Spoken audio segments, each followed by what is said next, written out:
Well, hi everyone. Catherine Wilson with Stop Trafficking US. Our primary goal is to be able to prevent children from being abused. And I consider it an honor and privilege to have been doing this work since 2015. And we always talk about lifting each other up and sharing the spotlight, and I'm like, well, how am I doing that? It's 2024, and how am I doing that as a small organization? And I thought I'm going to reach out to some of the organizations here in Maine that I think are just doing amazing work in our community. And one of those organizations is Maine Boys to Men. And I thought, hey, Danny, would you be willing to share with us on Zoom, and we'll record it and put it on the social media so I can have my people learn about what you're doing. So that is what we are doing today. So Danny, I'm going to give you the microphone. Who are you and what do you do? Take the microphone. Thanks, Catherine. Hi, my name is Danny Mejia. I use he, him pronouns. I'm the program director of this organization called Maine Boys to Men. And Maine Boys to Men is a nonprofit. We're based out of Portland, Maine, but we do work across the state and across New England. And we have a mission to reduce and end gender-based violence, but specifically male violence towards self and others.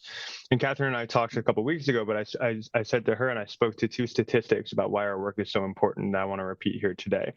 90% of all violent offenders in our country are men or identify as male, and 80% of those that die by suicide are men or identify as male. So we have an issue with men hurting other people, and we have an issue with men hurting themselves. And so our organization really seeks to better understand why the lion's share of violence is being committed by men, but ultimately, what can we do to prevent that violence before it ever happens? So we do workshops. We do workshops with middle school boys within middle schools and middle school level. We do workshops with folks of all genders at the high school level. And more we're working with adults. So educators, coaches, fathers, community members, camp counselors, whoever it is that has an impact on young people. So they can potentially pass along some of this messaging about gender stereotypes, about empathy, about consent to the young people in their lives. So I it's love great to that. be here. You'd said, oh, I'm thrilled to have you. When you had given me that statistic a couple weeks ago, I was floored. I don't know what I thought the percentage was male female suicide. I guess maybe I had wrongfully assumed that there were more women than men because women tend to be more emotional, or um, um, um, people with the energy of the feminine are more emotional, and that the suicide level would be higher. So when you had said that, I was really taken aback by that, and I felt such sadness for the men who were doing this to themselves and others. And I Mm. thought, boy, okay, well, why is that? The the studies and stuff that you guys have done and about, why is that? Mm. Yeah.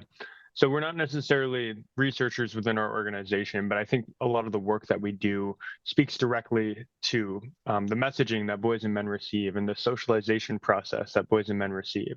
And really, our goal is to expand that, right? Because what we call right now a very narrow understanding of masculinity, it can be very constricting for boys and men to have to live kind of within this code that maybe doesn't allow them to fully expand and be their full, authentic selves. Yeah. And so, kind of within that code, that narrow understanding of masculinity is this idea that you're not supposed to show a lot of emotions. You're not supposed to show fear. You're not supposed to show sadness. You're not really supposed to ask for help, but you are expected at times to show anger, frustration, right? And so, what happens with a young boy who maybe is troubled, is stressed out, is depressed, is anxious, but he can't show that, right? And then he can't ask for help. How does he internalize that? What does that look like? And so for a lot of folks, maybe that's drugs and alcohol abuse. And for other folks, maybe that is some type of self harm. And so through our workshops and through our messaging, we're really trying to create that more expansive understanding of what masculinity could look like, right? What does it look like to be able to ask for help? How does that show courage, actually, right? How does that show bravery rather than this idea of just like bottling it up and not talking about those things? You're also trying to reach the male figures too, right? So Mm, we learn how to be a grown up by the grown ups around us. And I think you had you had said earlier too that you're doing more and more workshops with older folks. And I think you had also mentioned new fathers, which I thought was really touching to Mm. hear that. So can you talk a little bit about some of the work with the older men? Yeah, 100%. We have a lot of programs actually for adults right now, which I think is so exciting. So we have like an educators and coaches workshop, so specifically for folks that work with young people as a part of their profession. So we work with, like I said, educators, teachers, admin. We work with coaches. We work with camp counselors through that program. Anybody that really like through their profession, they're working with young people to some degree. We want to be able to put some more tools in their toolbox so that when they're working with those young people and certain things come up, certain language, certain behaviors, they have an awareness to understand how those things could potentially lead to violence down the road and are able to maybe interrupt, give that gift of learning, give that gift of accountability to that young person. So Um, what would the topics be on that? So I get who you're working with, and mm, I'm wondering what would some of the um, the overview subjects be on that? And can you give an example of, okay, so you're seeing this and here's the appropriate way to respond? And one of the reasons why I'm asking is I have the privilege to be connected with the Maine School Safety Center. And, they do threat assessment all the time. so what that looks like when we're doing work with educators, coaches, people that serve young folks, we want to start just with like an awareness of the problem, right?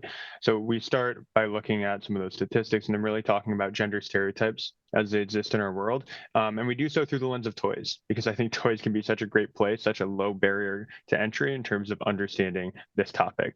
So what we do is we talk about toys we like to play with as young people, and then I show two word clouds, an amalgamation of words, data visualization, and it's all of the words from a study that looked at the advertising towards boys' toys and the advertising towards girls' toys. And the biggest word when you're looking at the advertising for boys' toys is the word battle. All the other words, power, smash, beat, rip, attack, they have to do with violence. They have to do with competition. They have to do with aggression. They have to do with like action, kinetic energy, movement, right? And you look at the girls' word cloud, and it's all things, the biggest word is love, right? It's all things about collaboration and connection. There's stuff about appearance. There's stuff about mothering and taking care of other people and spaces, right? So these two word clouds, when we compare the two, we see entirely juxtaposed to one another, almost antithetical, opposite each other in terms of the messaging we're giving young people about something as simple as play, right? 5, 6, 7 year olds are getting entirely different messaging about how they're supposed to play in this world.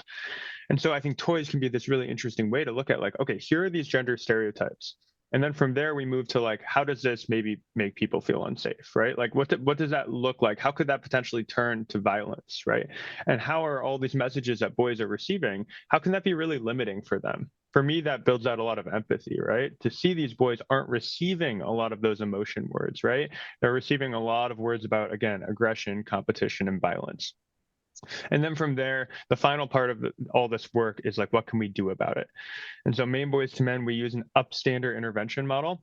So, if a bystander is somebody that just stands by when something's happening, an upstander is somebody that stands up, right? Somebody that gets involved and somebody that does something in a way that feels safe for them.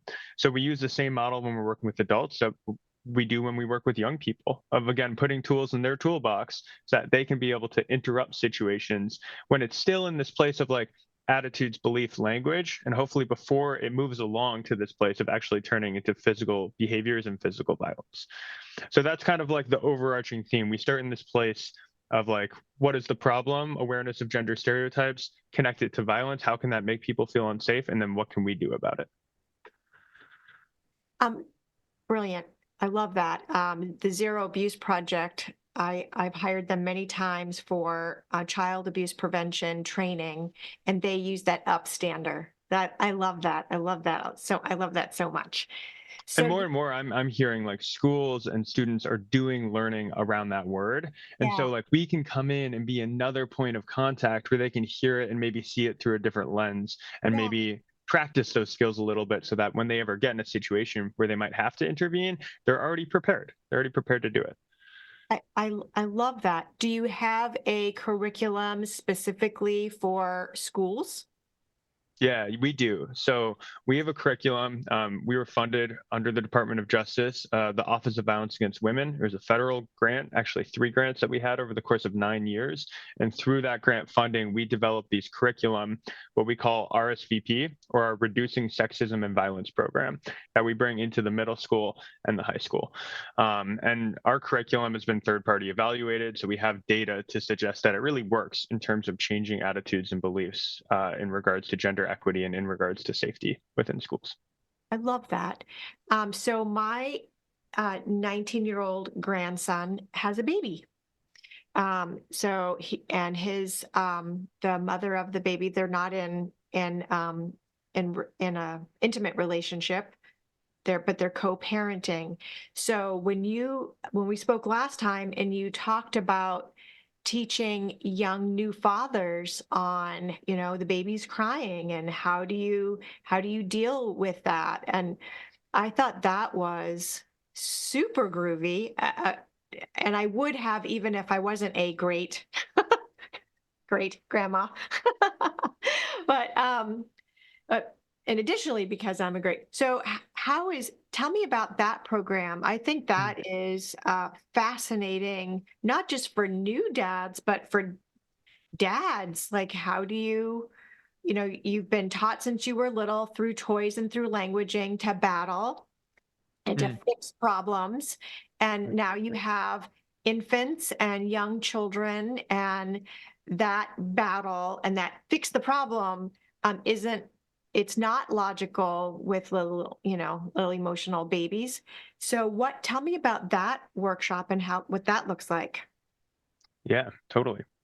So we have this program that we call Bootcamp for New Dads, and in fact, it's actually a national program that Maine Boys to Men is helping facilitate, and we've added our own spin to it a little bit as well. We host it once a month on a Saturday. It goes from 9 a.m. to 12:30 p.m. So we have 3.5 hours together, and we've also partnered with Birth Roots in Portland to be able to use some of their space and reach some of their audience as well. And what the program looks like, an opportunity for men expecting to become dads or fathers um, to be able to come in and practice some of the hard skills related to being a dad. So usually there's a baby there, or every time I should say, we have a baby there that a veteran dad, so to speak, has brought back because after you go through this program, you're invited to come back after your child is born to be able to like pay it forward and give that gift to the next cohort of men who are going through this workshop. That's Um, cool. so an, an opportunity, it is cool, yeah. An opportunity to learn the hard skills in terms of like, here's what changing a diaper is like, here's what holding a baby is like, and really like experience that, and hopefully what feels like a safe environment where men can just talk about and be honest and open with each other about what's easy, what's hard, some of the vulnerabilities of all of that.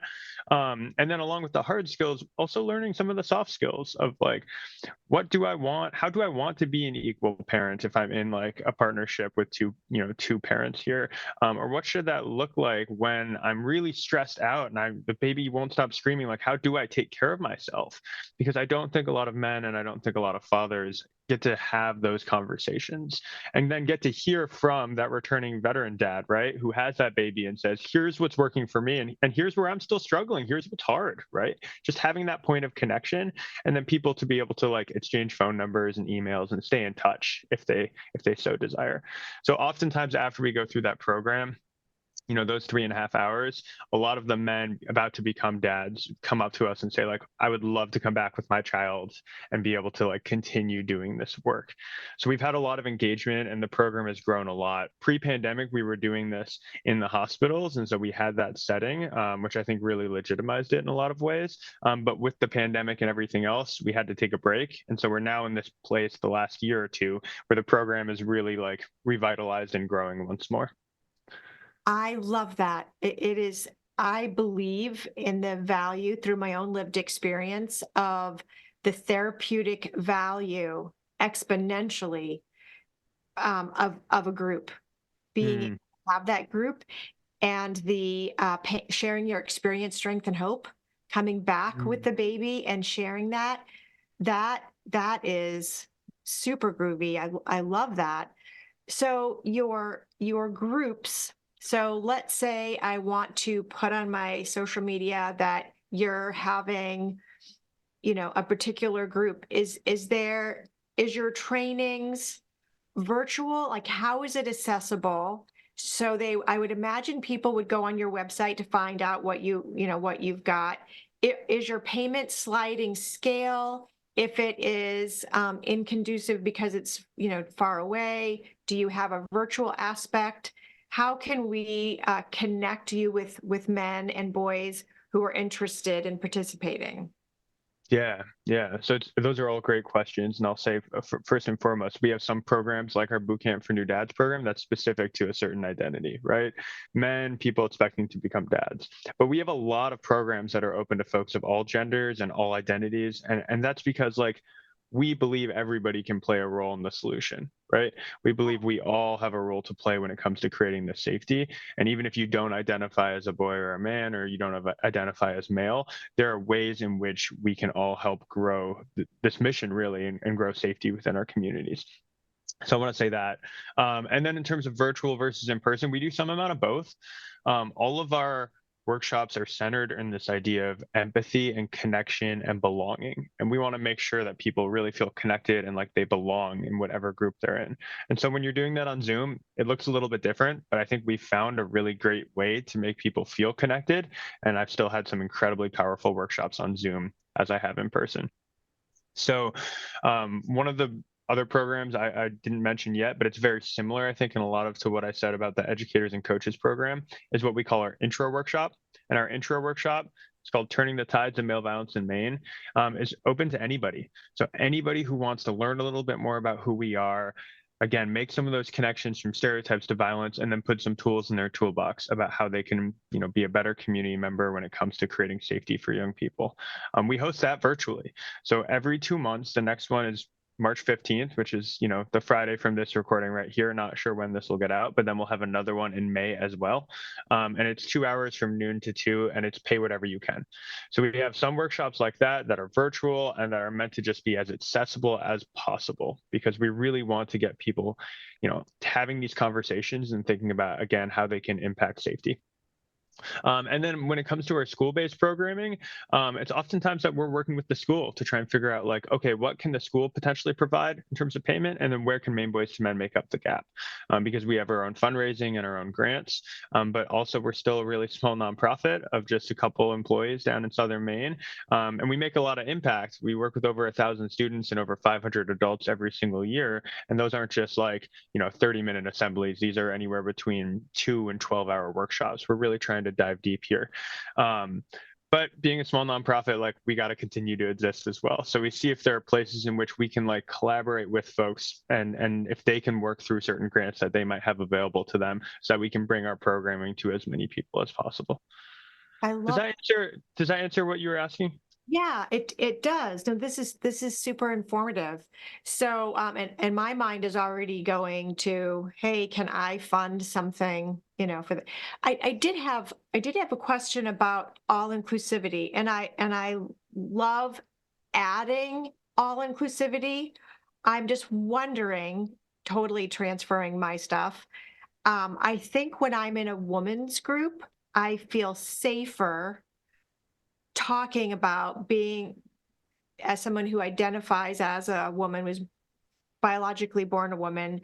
I feel safer in a room full of women talking about what that's like for me versus having men in there. I would feel just a little self-conscious in that. But I also like open, groups where it's everybody. It's a free for all. But and that has value too. Um, uh, but I'm wondering, do you guys have something that is just, maybe it's the fathers, maybe that is not inclusive, where you would have something that was just men, or people who identify as men, who they can just talk about their experience of being male in this world. Yeah, it's such a good question, and it's something that I'm thinking about like all the time, because especially in our middle school work. Like we work with boys often through our middle school program, but more and more we're offering to schools we can do all gender programming too. I think it works all the same, and just being very transparent and honest with schools of like I see the appeal in both, right? On the I, one hand, you put a bunch of boys in a room sitting in a circle looking at each other and having conversations about emotions, about empathy, about consent, about gender stereotypes. That's not happening in our world, right? That right. might be the only conversation group of boys sitting in a circle talking about those things that's happening in the US in that moment, right? It's really special and unique. And on the one hand, right, it's hard sometimes like to work within that binary in an attempt to break it down, because there might be students that don't fit within that gender binary, or there might be girls that really could play an important role Right. in creating a safe culture through the topics that we're discussing. So it's both and for me, and I Yeah. think the way that Maine Boys to Men is doing it is offering both types of workshops. Right, we have some things that are more specific just to boys and men because that's really our wheelhouse, and then we have some workshops that are open to everybody because everybody could benefit from conversations Right. on those topics that I mentioned. Agree. So Totally agree with that. I was following, and I don't know, I guess I got out of the algorithm or something, but what was popping up on my Facebook was this group called Man Enough. mm, And it was like famous actors and athletes that would have dinner, and that all men, and they would talk about being a single man, being a black man, or being a man of color, being a gay man, being a heterosexual, and they just talked about each dinner is different things, and they're just like eating pasta or steak or whatever, and the camera's just sort of there, and you're listening to them have a conversation about mm, what it's like to be a man from their perspective. And that was,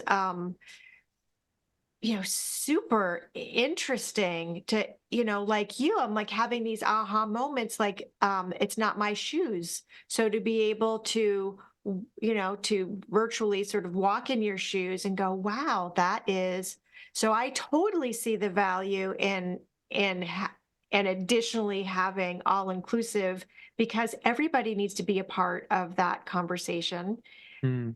I love equality. I love equality, being able to, um, for each person to respect the reality of the other, and being different, and having that be equally okay. You know, Yeah. yeah. 100%. And I think another workaround, like I shouldn't say workaround, but another way that we try and do this, like our high school workshop is open to folks of all genders. We work with 40 high schoolers at a time, and we really go deep over 2 full school days into these topics so that after the workshop's over, folks can, lead some type of action project within their school to make, further impact.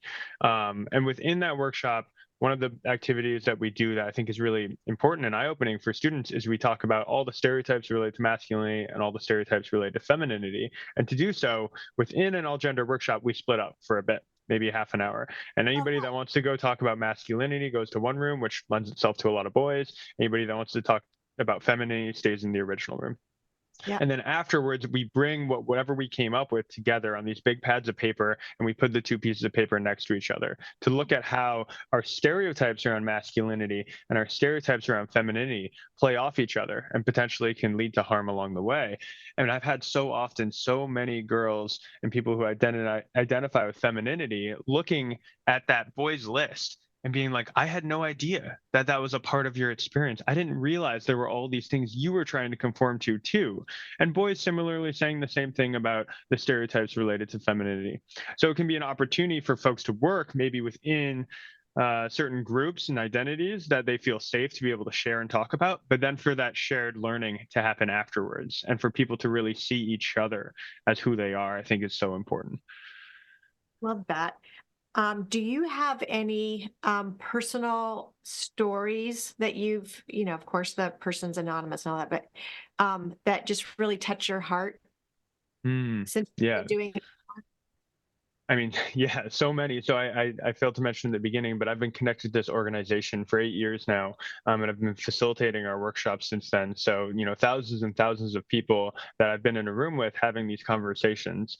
Um, And there's always so much richness. If I could pick just one, I would say there was a time in which I was doing that toy activity I mentioned earlier, right? We're thinking about the toys that we played with as kids, and then we're looking at these two word clouds. The boys' word cloud related to violence and domination and power over people, and the girls' word cloud related to like love and compassion and appearance and caretaking and all these other things. And there was one boy in my group who, in so many ways, is just like a stereotypical boy. Like he played on the high school football team, and he really the way he showed up, in his body and just how he interacted with other people. You could be like this guy, right? He's in a lot of ways the stereotypical guy.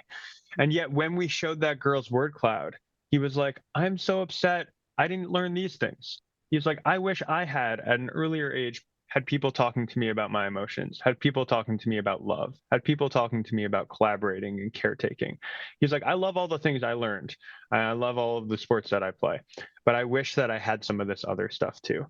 And I Yeah. think it took everybody was slightly taken aback by that, because I think we really stereotyped him in a lot of ways, and to hear him raise his hand and speak to that, I think so effectively really speaks to how many boys across the country have a real desire and a thirst for some of the things that we're not yet talking to them about. And that I think helps them grow to become like their full authentic selves. And in the process, I think creates safety for everybody. I I don't know if it's appropriate to ask, so forgive me if it's not. I'm wondering about boys and sexuality. Mm, I'm hearing that um, that that boys their first sexual experience is online, that it's some sort of online thing.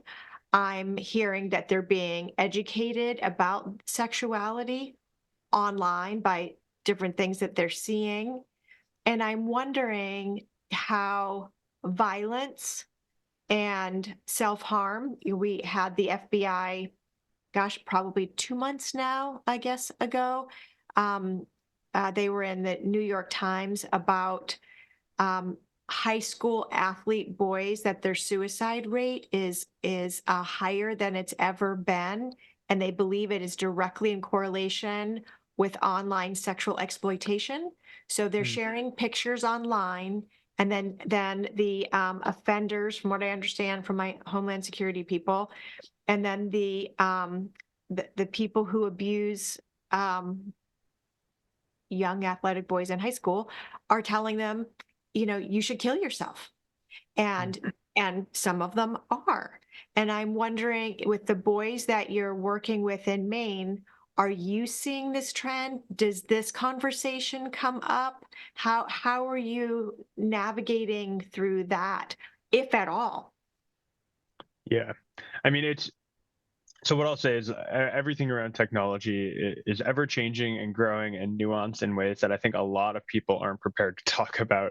And so through our workshops, we're here to really talk about that and to ask, like, what does technology look like for you? How is it being used? Constantly trying to get a sense of the landscape, because I think a lot of schools aren't there yet, and a lot of schools are asking us, can you come in and talk about this? And so in conversations and lessons on consent, we're talking about nudes, and we're talking about where people are seeing exposure to sex online and what that looks like. Because I think that we're trying to meet young people where they're at. So we're not just going to pretend like we're living in a world that's different from theirs. Like, we're all living in this world together, right? Let's understand it together and let's talk about solutions. Yeah. And so much of our work, again, comes back to empathy, connection, and belonging, right? And so, like, where are those spaces online where you feel that? And then where are those spaces where you're not feeling that? And where are you potentially putting yourself at risk in that process, right? So just really trying to, like, it's not necessarily like 100% our lane, but I think it's so wrapped up in everything that we do that it has to become some of what we're doing. Yeah. Yeah. I liked we did a we called it Undeletable. We did a day and a half conference for 350 kids the first day, and then the teachers and staff on the second day Mm, on being online. And I brought in a national expert in Homeland Security and all that, and it's on our YouTube, called Undeletable, and it was they. the Catholic Church had this thing that they teach the kids that I really loved, and it was the circle of grace. I just loved that. I don't know why I was surprised, but I was. And it's teaching the kids of all ages to just love themselves, and to honor their circle around themselves of grace. And they get to Mm, choose, they get to choose. And that's where consent comes in. And that's where you don't owe anybody anything, mm, you're not obliged, obligated. And to be careful who you're sharing that your sacred self with, and I thought that was really a beautiful thing, that learning when we're young, the whole boys to men or girls to women, um, as children, we're obligated to do what grown-ups tell us to do. And navigating that, now going from a child to an older person, navigating that, you don't necessarily have to give what is asked, even if what is asked is from a grown-up or whoever online. Is that yeah. Is that a part of the consent training? For sure. And actually, so much of what we're doing when we're talking about consent isn't related necessarily to intimacy or sex at first, right? Just having a conversation about what does it look like to come to an agreement with somebody, right? What does that look like to decide which movie you're going to go see or to decide what video game you're going to play so that you can practice, again, those conversations before it gets to this place of potentially higher consequence down the road. And then we do talk about intimacy and we do talk about what does it look like to ask for a kiss or something more intimate than that. Again, practicing those skills. And in our high school workshop, we really speak to this idea of thinking about what do you want in a romantic relationship and what don't you want, right? What won't you tolerate? What won't you stand for? And just giving young people, I mean, it sounds so simple, but just giving young people the time to be able to think about that within some type of structured activity and then to be able to share it with others as much as they feel comfortable with, it's really powerful.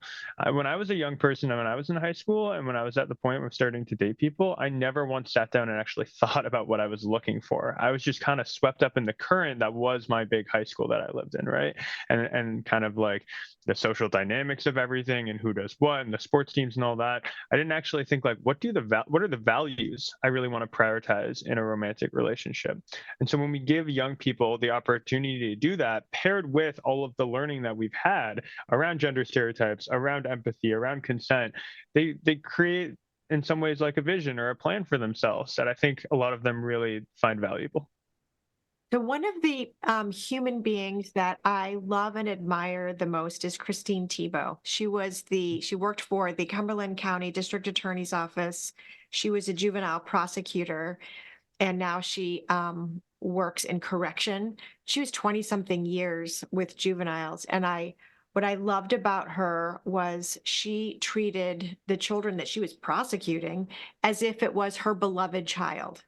Mm, Why would she want that beloved child taken care of? And it was always what is the highest and best for this child and his or her life. And she said to me many years ago, she said, Catherine, it's not about rules with families and children, it's about values.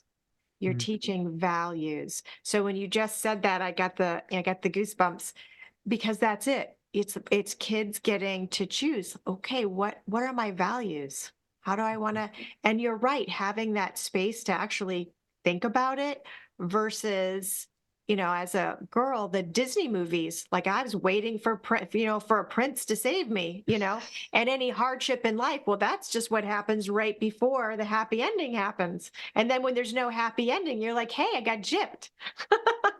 you right. know, Right. so And you speak to, those like Barbie, the princess movies and all that. But on the other side too, like all the action movies, right? And all the lessons that boys and men are receiving about like, I do need to swoop in and be that superhero. Like I do need to like protect my girl or protect my woman in a way that like maybe they don't want protection or need protection in the way you're offering, right? So not only an opportunity for people to like internally reflect on what they're looking for, but I think an opportunity for boys to hear girls speak to like what they're looking for in a relationship, and vice versa, so that people can come to that understanding that what we're all looking for is some amount of connection, right? Some amount of belonging, somebody that we can really trust, somebody that we have clear communication with. And at the end of the day, these like gender stereotypes kind of fall away. And we're all kind of looking for that same thing in whoever we're attracted and interested in. Danny, did you see that? I think it was like this little documentary. I need to find it. And it was this experiment where they told a couple of people that you're going to get to go to this advertising company, and they are it's free to you. Like you've won the prize. But you have to get to their office in a very specific way. You have to ride a train, and then you're going to take this way to get to the office. And I know it sounds peculiar, but this is just the way the owners of this advertising company is going to do it. And so behind the scenes, and they show you this at the end, and I'm probably ruining it, but there was like, I'll just say a yellow ducky. So the train goes by this wall that has a yellow ducky, and then it goes over to the thing, and there's a gray elephant, and then there's the word peace. All right. And so by the time that client gets to the advertising company, and the advertising company says, this is the program that we've created for you, they chose the one that had the yellow ducky and the gray elephant, and right. And it Mm. was just it was so interesting to show how we are intensely, undeniably influenced by the word cloud, and the messaging for the boys and the messaging for the girls. And I've always likened it to the Matrix, right? And so we are being told what we want and how to be and all this. And what I love about Maine Boys to Men, and what I'm learning from you, is you sort of wake them up and say, you get to choose. Mm. You don't have to use the word cloud. You don't have to choose the ducky. Do you really like the ducky? Is the gray elephant really what you want? Let's take a moment and pause and check in with ourselves and see what we really want without this influence of everything around us. Who do we want to be, even if it's different than what all the messages are from people that want to sell us stuff? And that's it. That's it in a nutshell, Catherine. I mean, we're not showing up to any place and telling people what to think or what to believe, but we're just there to create conversations through our activity-based curriculum to have people really talking about this. Like, there's nothing necessarily inherently wrong with all of those masculine stereotypes. I think there are things in there that are hurtful and harmful to boys and to each other. There's nothing wrong if you want to be an athlete who plays contact sports. There's nothing wrong with being tall. So there are times in life when you feel like you need to suppress your emotions a little bit. Like maybe if I'm in the middle of something really important, I can't deal with it right in that moment, but I hopefully am able to later on that day, right? So there's nothing wrong with so many of those things. It's just when it feels like you can't be your full authentic self, right? You can't be the person you want to be that's outside of those stereotypes because you feel like you always need to fit back into that, right? And I think what your story and that research study, I hadn't heard of it, but I like it a lot, also speaks to is that like in the same way that advertisements are maybe priming us to behave, and putting us on certain tracks in life, the opposite is true too, where we can get primed to think totally different ways and totally expansive ways, and hopefully we can be a yellow rubber ducky or a gray elephant along a different path for so many Yeah. students that maybe had never had somebody talking about these things, and now they're like, oh, okay, cool, I can go that way too, I can go that path as well. Yeah. Yeah, I love that, Danny. I love anything that sort of gives human beings an opportunity to connect with the wisdom inside themselves. Mm. Call it God, call it, whatever floats your boat. I call it God. That inner knowing, that higher self, that wise one within ourselves that sort of, has our path, right? And we can be out of alignment with that path when we're being influenced by all these other things. And there is just this, when we take a moment to just stop and have that conversation and listen to other people, and it's like life is a smorgasbord, and you get to choose, and you can listen to your own inner guidance and say, the rubber ducky is really not my thing, but man, when I look at that, that gray elephant, something just feels expansive inside of me. And I look at the rubber ducky, I feel constricted. But when I look Mhm. at the elephant, I feel expanded, and I want to explore that more.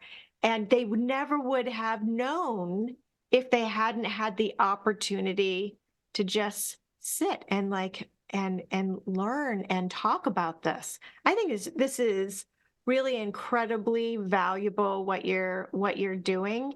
And I need to sign up for your March or May thing, because I would like to. I didn't learn this. I'm going to be 60 in April, and I didn't get to have those conversations. And I think that's really a cool thing. And I look forward to collaborating with you and being able to offer um, what you do to my community.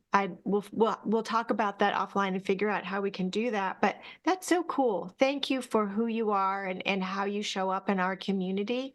And this has been so enlightening for me. And I know that people are going to have, like me, are just going to have some really aha moments listening to this and want to know more. So John, my technology guru, will put everything you want in the video on there so people can be able to reach you. Is there anything as we wrap up that you're like, oh, I wish I would have said this, or I want to leave with this analogy or this story? Anything that you want to end with? I mean, I think I've said a lot of it. I just so appreciate the conversation we've had. If I could say anything else, I would just say, like, and I'm sure you feel similarly, but if gender-based violence was a quick fix, we would have done it already. But the reality of our world is it takes time and energy and people. And I always go back to that: time and energy and people, right? So that's why we do workshops over hours, to really give people the time to sit in these conversations and to connect with each other. And we try and influence as many people as possible and work with as many folks as we can within the constraints of our small nonprofit. And then, time, people, and then the other one being energy. This can be tough. It can be a lot. It can feel like you're going against, institutions. It can feel like a paradigm shift from a lot of the things that you've learned, right? Yeah. And so just a reminder for folks, like, as you're doing this, like, it's not a sprint, it's a marathon, and like, take care of yourself along the way, right? Yeah. So I just, yeah, really appreciate this conversation. And definitely, for anybody listening and interested in knowing more, reach out. Please don't be a stranger. I'll provide a bunch of information about how to do that. But Maine is one big small town, and the more that we connect over these things, I think the more we do to move this work forward. Yeah. Thank you. And do you accept volunteers? Yeah, we can accept volunteers for sure. So much of our work oftentimes is within like the 9 to 5, like going into schools, and so I think at times limited with folks that maybe want to do work outside of those hours. But we have Saturday programs for that reason, and we have other work that we'd love help with. So Cool. always looking for people that are interested. Cool. Great. We'll put everything that you want us to share on our thing. And again, thank you, thank you, thank you. Thank you. Really appreciate it. Take care. Bye.